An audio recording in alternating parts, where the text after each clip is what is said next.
BJP Poonjar തെക്കേക്കരയിൽ ആഹ്ലാദ പ്രകടനവും പായസ വിതരണവും നടത്തി. KF കുര്യൻ കളപ്പുരയ്ക്കപ്പറമ്പിൽ ഉദ്ഘാടനം ചെയ്തു. ദേശീയ ജനാധിപത്യ സഖ്യത്തിൻ്റെതാണ്. ഒരു കാര്യം തീർത്തു പറയാം, ഈ രാജ്യം ആ വലിയ മനുഷ്യന്റെ കയ്യിൽ കഴിഞ്ഞ ഒരു പതിറ്റാണ്ട് കാലം എത്രമാത്രം സുരക്ഷിതമായിരുന്നു, അതിന്റെ ഇരട്ടി സുരക്ഷിതമായി ലോകത്തിന്റെ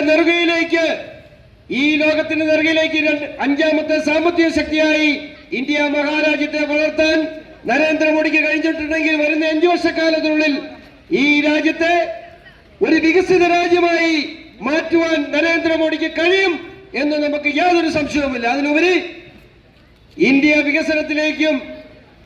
വികസന കുതിപ്പിലേക്കും നടന്നു നീങ്ങുന്ന ഇന്ത്യയെ തകർക്കുവാൻ ഈ രാജ്യത്തിന്റെ തെരഞ്ഞെടുപ്പിൽ വിദേശ ശക്തികൾ ഇടപെട്ടു എന്ന ഗുരുതരമായ വാർത്തകൾ നമ്മൾ ഇന്നലെയും ഇന്നുമായി കേട്ടുകൊണ്ടിരിക്കുന്നു.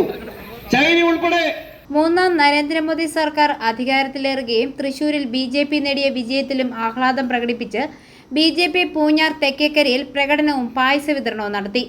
മുതിർന്ന നേതാവ് KF കുര്യൻ കളപ്പുരയ്ക്കപ്പറമ്പിൽ ഉദ്ഘാടനം ചെയ്ത പ്രകടനത്തിൽ ജില്ലാ പഞ്ചായത്ത് മെമ്പർ അഡ്വക്കേറ്റ് ഷോൺ ജോർജ്, ജില്ലാ വൈസ് പ്രസിഡന്റ് മിനർവ മോഹൻ, മണ്ഡലം president advocate P Rajesh Kumar, ജില്ലാ കമ്മിറ്റി അംഗം R സുനിൽകുമാർ, ഗ്രാമപഞ്ചായത്ത് മെമ്പർമാരായ അനിൽകുമാർ, സജിമോൻ, സജി CB, മുൻ ഗ്രാമപഞ്ചായത്ത് പ്രസിഡന്റുമാരായ Thomas Choondiyanippuram, Sebastian Maliyekkal, B Pramod, Somarajan Attuvalil, PK Rajappan, Mani Adivaram, Ranjith P, Sebastian Kuttiyani, Lens Vayalikkunnel, Jose Francis, Tomy Venad, Suresh Inchayil തുടങ്ങിയവർ പങ്കെടുത്തു.